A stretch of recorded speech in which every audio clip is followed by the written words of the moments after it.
Ever since I was a child, I have loved to vacation during the holidays in a small village. It was quite close to the city, so my friends and I were rarely surprised when we saw complete strangers nearby. But one day, a rather scary and mysterious incident happened. According to the custom, in winter we used to gather with the guys near a small skating rink, which was located near the pine forest. We divided into teams and played hide and seek. While some would count to 300, everyone else would hide in the neighborhood and wait until dark to lie in the cold and pray you wouldn't get caught. That time I was on the hiding team, I ran into the woods, found a cozy spot at the edge of our play area, and crawled under a lopsided spruce, hoping to spend about an hour there and then happily declare myself the winner. The snow began to fall, and I hid in my spot so that my footprints would get a little snowed in.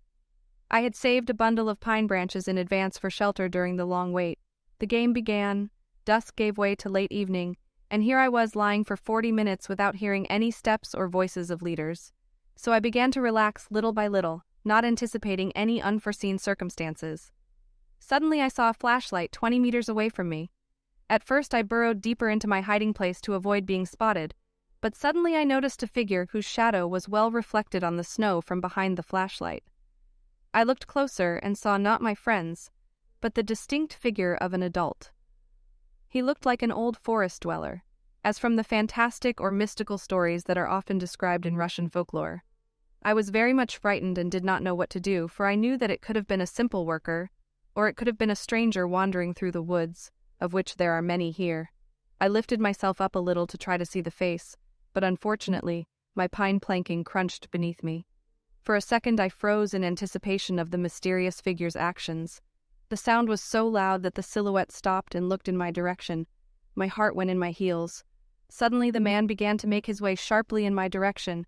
Out of fear, I grabbed a stick lying nearby and threw it at the silhouette with all my might to distract him. Fortunately, my marksmanship did not fail me, and the strange man in the old shabby windbreakers stopped and began to look around. When he had gone a couple of meters inland, I got up, picked up my flashlight, and ran as fast as I could toward my friends, because I realized I might miss my only chance.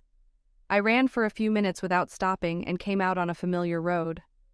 I was as happy as a child when I saw my friends, but the shock still gripped me, and my frozen body was restricting my movements. When I ran up to them, they were very surprised, not expecting to see me. They first laughed and asked why I had come to them myself, and only then did I tell them everything that had happened to me. Suddenly their faces changed.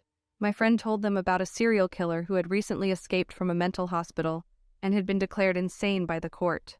The cold ran through my already frozen body parts once more. I realized for a second that I might have been on the verge of certain death. My friend very quickly called the others and told them to get out of the woods as quickly as possible. The story really got into our heads. We were so used to visitors and local rangers that we were usually not afraid of anyone, but the mysterious appearance of a man in a completely deserted part of our village startled us. We decided not to tell the adults anything, but to try to find out who it was on our own. We decided to all act together and find out the whole truth, as in a real knight's quest. For the next few days we made active preparations for the search for the mystery man. We equipped our backpacks, armed ourselves with shovels, took hot tea, and went to wait on the spot from where I was lucky enough to see the mysterious silhouette for the first time. My friends and I were on duty till almost midnight, but we didn't see anyone else for a few days.